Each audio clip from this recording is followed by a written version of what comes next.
In today's video, I'm going to teach you how to make a box plot using Google Sheets.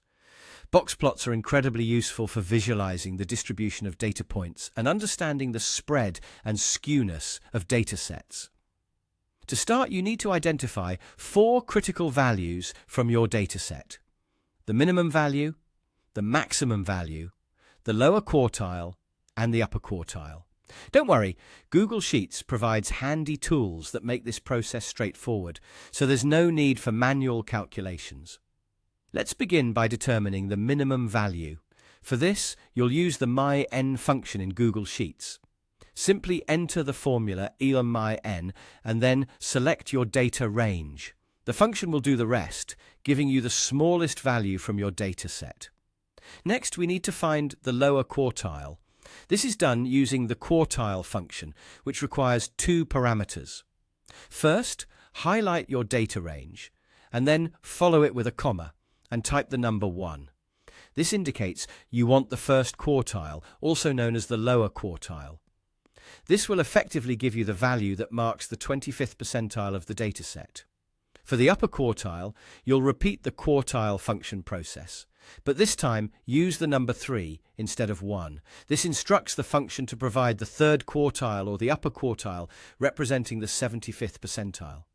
Finally, to find the maximum value in your data, use the max function.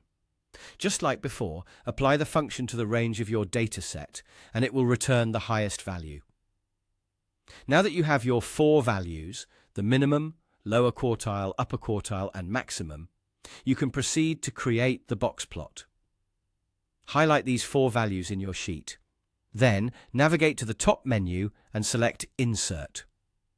From the drop-down menu, choose Chart. This will open the chart editor on the right, where you can choose the type of chart you want. In our case, we're going to select Candlestick Chart from the available options. The candlestick chart in Google Sheets serves as an effective representation of a box plot. It showcases the range, highlighting the quartiles and providing a clear visualization of your dataset's distribution. And there you have it. Your data is now beautifully visualized with a box plot in Google Sheets.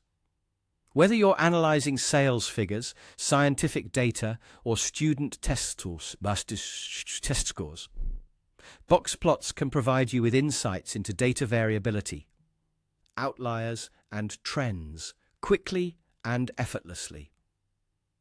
With just a few simple steps, you can transform raw data into a clear and concise graphical representation.